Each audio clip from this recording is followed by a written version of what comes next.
From Euromaidan to the Revolution of Dignity, Ukraine's long fight for freedom began years before the full-scale invasion. Why Ukraine rejects the so-called peace plan. Kyiv refuses any deal that rewards Russian aggression and limits Ukraine's sovereignty. Europe's response. EU leaders dismiss the proposal as unacceptable and made without Ukraine or Europe. Russia's claims in UN versus reality. Moscow's statements are simple propaganda and contradict the actual situation on the ground. Russian dictator once said, "Everywhere Russian soldier sets his foot in is Russia," and Putin is a commander-in-chief of the Russian army. Maybe that is why he was so happy to meet Trump in Alaska. This way or the other, today we mark the day when Ukrainians shattered Moscow's delusions that all they see belongs to them. They were headed for Kyiv long before February 2022, and long before they were stopped. It all began in 2004, November 21st, right after the second round of the presidential election, marked by evident falsifications in favor of the pro-Russian Viktor Yanukovych. By morning, Independence Square had transformed into a sea of people, most literally. Thousands of Ukrainians gathered there, determined to defend their choice and their future, understanding the price they are about to pay for such a stance. The protest went on and didn't stop for a single day until December 26th, the day of the repeated ballot, forced by these very protests. Political forces of all stripes united behind opposition leader and former prime minister, another Viktor Yushchenko, who won the ballot and became Ukraine's third president. 9 years later, almost exactly to the day, Ukraine found itself on the brink of another historic moment, the beginning of what is known today as the Revolution of Dignity. By then, Yanukovych had already been in the office for 3 years, and at first, the protests were not even pointed personally at him. It wasn't a public protest against at all. It was a protest for Ukraine's European path, state's European future, for the EU association agreement to be signed. And that process had been nearly completed before the sudden and unprecedented decision of the government led by Mykola Azarov to halt it, and the protests sparked. But the Maidan, the Revolution of Dignity, changed its ways from pro to con swiftly. After the police SWAT brutally beat students, people literally revolted and demanded justice. And after snipers, backed by Russia, started shooting and people on the squares started dying, right after that, the entire country rose up against Yanukovych and his pro-Russian regime. The Euromaidan turned from a protest and a local revolt to a revolution. The revolution that has swept away the pro-Russian presidency of Viktor Yanukovych, who left the office in quite a hurry, and on the night of February 22, 2014, he fled his luxurious Mezhyhirya residence, and within 2 days emerged in Moscow, of course. Ever since, Russian propaganda calls the legal Ukrainian government the Kyiv regime.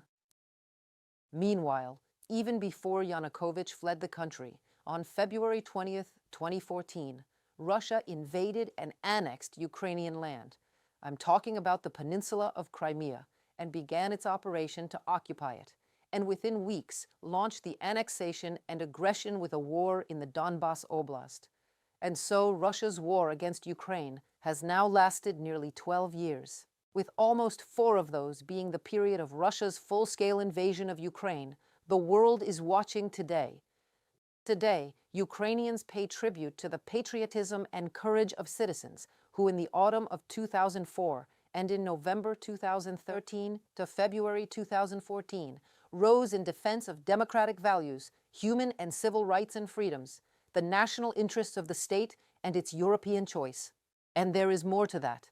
Back in the 1932 to 1933, the totalitarian regime of the Soviet communism committed nothing less but a genocide against the Ukrainian people. Millions of Ukrainians were starved to death, forced to starve, left without food, blocked in their villages and communities, banned to leave under the fear of torture and death. Soviet communists brutally repressed anyone who tried to resist. Today, in the midst of yet another brutal genocidal war of Russian aggression against Ukraine, Ukrainians fully understand what a Russian policy is: destruction and terror. Russia is a terrorist state and acts like such by committing war crimes and terror. The memory of the Holodomor has become part of our resilience and our anti-Russian resistance. It's sheer survival and core human value of freedom that we are standing for the sake of victory, which is a sovereign Ukraine, nothing more, but also nothing less. In light of, or to better say, the darkness of all the above mentioned, one can grasp easily why Ukraine refuses to accept the so-called peace plan, around which a media frenzy is now stirring, with prominent outlets publishing open speculations and own add-ons to draft points. Permanent representative of Ukraine to UK, Krystyna Riabyshyn, speaking at the UN Security Council, emphasized Ukraine's red lines. Ukraine will not reward Russia's genocidal ambitions in any way. While Ukraine stands ready to engage in meaningful negotiations to end this war, including at the leaders' level, our red lines are clear and unwavering. There will never be any recognition, formal or otherwise, of Ukrainian territory temporarily occupied by the Russian Federation as Russian. Our land is not for sale. Ukraine will not accept any limits on its right to self-defense or on the size and capabilities of our armed forces.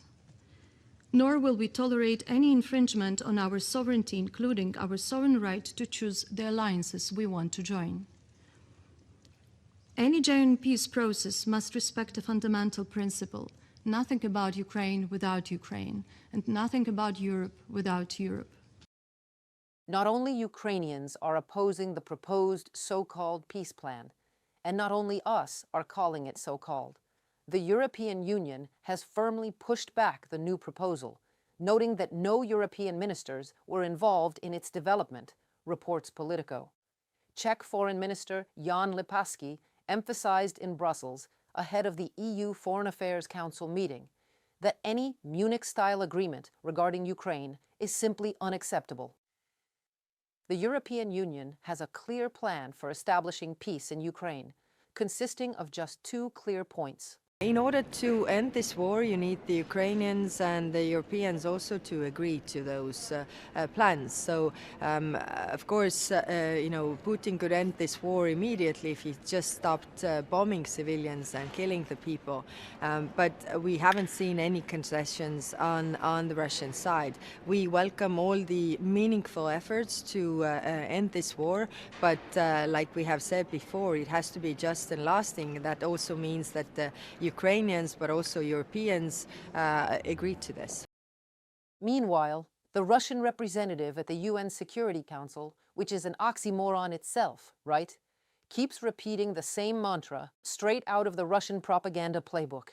It's the old dog and the same old tricks over and over again.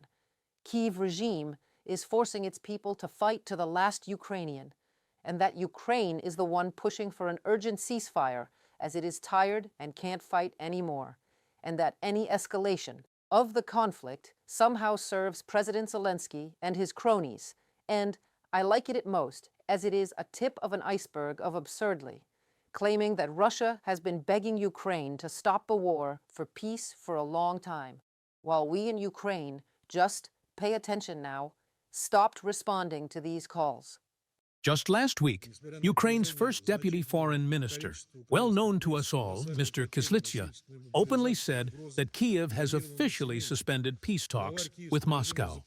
In fact, since this summer, Ukraine stopped responding to Russia's proposals, including proposals to create working groups on political, humanitarian, military issues. As regards to the current statements made by Zelensky from Istanbul and European capitals, when they are nothing but an attempt to distract from the monstrous corruption scandal. From day one, we have been clearly stating the goals of the special military operation of Ukraine outside of all alliances, its denazification, an end to persecution of all things Russian, and respect for the rights of all citizens living there.